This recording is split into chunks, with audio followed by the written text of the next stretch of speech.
If you've been taught that building long-term wealth through long-term rentals is the way to go, good for you.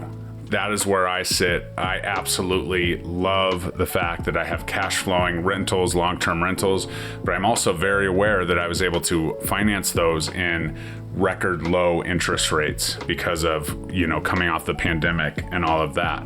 I understand that that's not what everyone is. And now I'm starting to see that my equity just isn't working hard enough for me that I've built in those properties.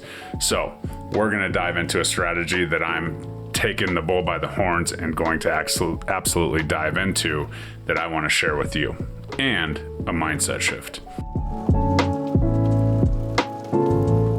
What's up, guys? I'm Jeremy Kane with eXp Realty, living in the Denver suburbs. Thank you so much for tuning in today.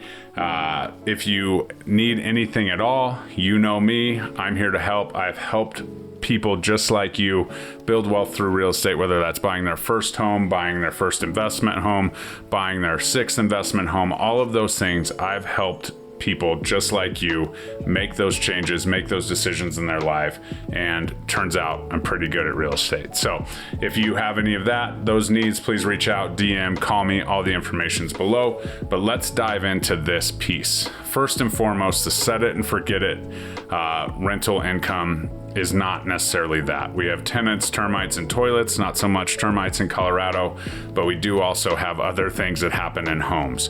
I always tell my clients that when they buy a home, like, homes break, so don't spend your last hard-earned dollar on that down payment because you need a rainy day fund. Homes do break. While rental income is great, while it's, fairly easy to come by, it's fairly consistent, it's just not a set it and forget it. And even more so now when we are pushed to the limit, right? We're pushed to the limit with those. If we're using a traditional mortgage to buy investment properties, which was an absolute play 5 years ago, not so much anymore because of those higher interest rates that are even higher based on investment property purchases. And so we have to understand that it may be great. It may be awesome. It is awesome for me, right? I thought $5K a month from 5 doors was a success until I started thinking, how much money is just sitting on the sidelines, just, growing based on the principal buy down, which it's going to grow by anyways. How can I put that money to work, right? And I had a game-changing moment when I went to a broker open house. It had an educational piece by Wealth by Real Estate, Michael Griffen. His wife Brianna wasn't there, but they're absolutely amazing. I've seen him give the exact same speech. I've talked to him personally several times. At this point, a colleague of mine, whatever, and it just didn't sink into me. But at that broker open this last Friday night, residual income isn't always monthly, right? It can be strategic. And so that was something that I was like, okay, start to think about that. And he started his presentation off with his retire now number. And when I started thinking about that, and obviously this needs to be residually, I was like, okay, what's that number? And I came to a number in my head. And the truth is, I wasn't all that far off of it, but most people, when it comes to residual income, are way off of it, right? Because they don't have any. The only residual income they're paying is their credit card, interest rate. So as far as residual income, I was like, okay, let's think about that. And ultimately, I'm about 35% of the way to my retire right now number, and I'm 41 years old. That's pretty good, right? So, and it's growing, and I've only grown that over the last, my rentals have been, 20 years, but ultimately the revenue share piece with my company has only been, 4 years. So that retire right now number, if you had that coming into your mailbox every single month, what would that be? Think about that and start to think about, okay, how's this look, right? And the real game changer for me, right? I always knew I could access the equity and roll it over into my other rentals. And I did that, right? I did that at a strategic time and place when, first and foremost, I didn't have a ton of risk tolerance, and long-term rentals were absolutely crushing because the interest rates were so low and rents were, high and always improving. And now the other benefit of that is the mass appreciation we've seen over the last 5 years. So sitting back and really thinking about this, I'm like, okay, like, how's this going to look? How are we going to do this? But I always thought, like, well, now I have these great interest rates. I can't do a cash out refinance. And yeah, we can play the HELOC game and, whatever. But if I'm going to access that equity, even with a HELOC and doing it the roundabout way, like, how is it going to make a lot of sense? Because my mindset was rolling it into a long-term rental and then having this rental pay for this mortgage and then the HELOC or the equity, cost over here.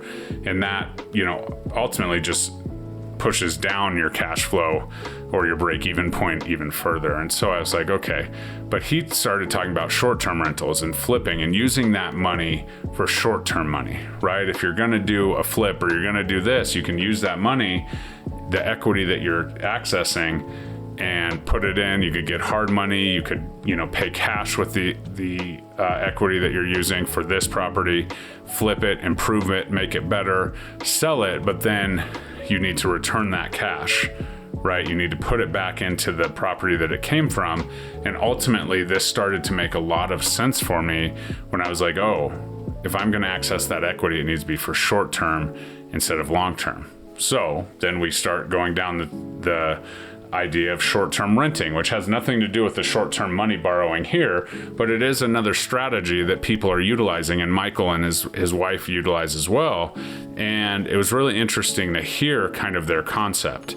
And ultimately, if I can buy a flip with the equity that I have from my other rentals and I improve it, then the risk isn't really there, right? Because I know that I can pay for what I bought it for if I do the math right and I have the right formulas and all of that and return that money there. But how much can I gain here, right? How much can we gain on the work and making that place better? And say, for instance, it is in a zone that allows for short-term rentals, which Michael and Brianna have great success with, then we can look at that and we can run the numbers. But only if the numbers work do we not just put it back on the market and, start to build that cash account bigger and bigger so that we don't have to leverage as much of our rentals, so that we can pay off, homes and things like that as we go. But ultimately, when that equity was just sitting there, it was just sitting there. And if we can start to leverage it wisely, then that's what we're going to do. So using that was an absolute game changer. And ultimately, the 30-year cash out refinance piece just doesn't make sense anymore, right? So you had to have that short-term equity piece, whether, whatever you do, don't break any rules, don't do anything crazy. But if you can access that equity in a different way, and you don't have to pay it back over 30 years, and you can just pay it back after 3 months or 6 months or whatever it is, that's where you could really start to gain momentum, because cash is king, right? And so if you can purchase property with cash, maybe you can get it at a discount, you can do the improvements with cash, that's gonna be great. And then hopefully you'll have that profit and that amount where you can really grow some real wealth and grow more real estate, right? And so ultimately, we're gonna work on getting a flip. We have to get contractors to get a lot of stuff in place before we can. And hopefully the main hope is that we can turn it into a short-term rental and see how it works, because some of the numbers that this guy is throwing at me based on what they're doing, based on their model and their structure, are absolutely incredible. And they have beautiful homes that they're doing short-term rentals on, or they sell them, it depends. But the nice thing is, at that point, you have options, because you have the beautiful home sell for more money, and you're pretty much good to go. So, and you also have the ability to hold it. If you do hold it, then obviously you're gonna do a cash out refinance at that time, make sure you're paying the money back and doing it again, but starting to build those liquid assets in addition to just the real estate assets. So pretty cool concept, something that I hadn't fully pieced together in my brain because I was so focused on long-term rentals and taking that money and not paying it back for, the term of the loan, which is obviously not ideal. So if you have any questions, please let me know. Please like, comment, subscribe. We'll be back live next week. But thanks so much for hanging in there. And I can't wait to share some of my experiences with you. If anything I said sounds interesting in this video, please comment below and I'll keep in touch and definitely keep you in the loop with our story. We'll see you next time. Bye-bye.